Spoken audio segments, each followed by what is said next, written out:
again, you know, you gotta really pay attention to the people who are writing and directing the movies in reference to our community. Again, you know, the slave narrative, that type of stuff needs to stop. But I'm gonna tell you something. This anti-blackism that's allowed to go through Hollywood, through the radio stations, it have to stop because it's really gross and it's really bad.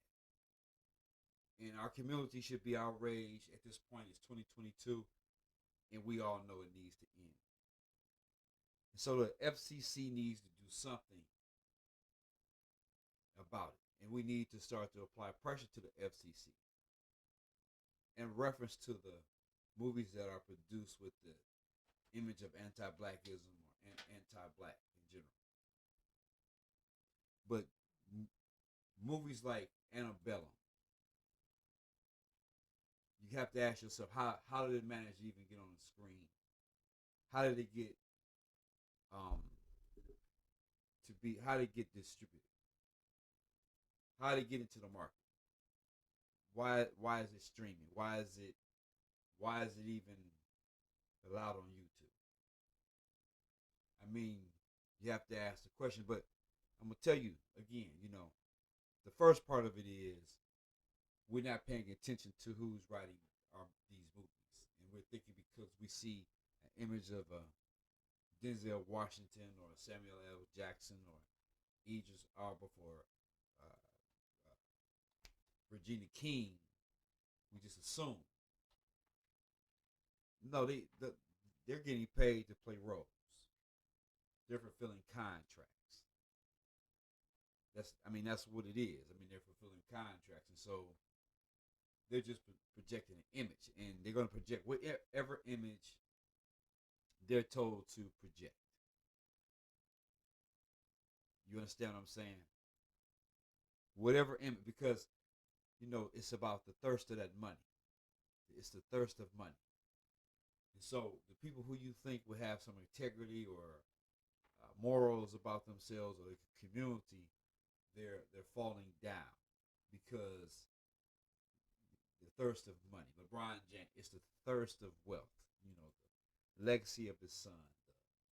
The I want to be in movies, but I can't act because the roles that they're giving me are not leading me into a position where I could be actually seen as an actor.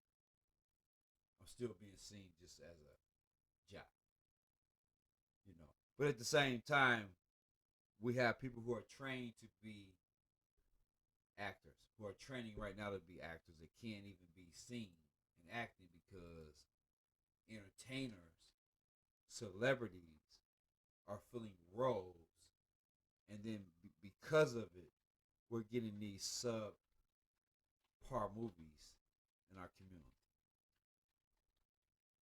because the acting, it takes, it's a skill set you have to train. You don't just jump up and do it. So we just gotta do better. A guy named Christopher Wentz wrote this garbage. Christopher Wentz, and then he had a sidekick. He had Kato with him.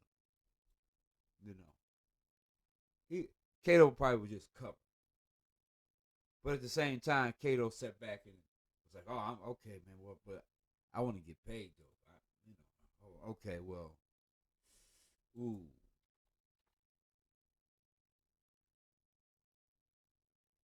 too bad on him though. Too bad for being used in such a way as cover for this white supremacist movement, dressed up as something else. Anti-blackism is at an all-time high, and our image is important, and we need to gain control of it. I'm gonna keep saying it over and over again. We have to regain control of our image. It just it's important. It just is.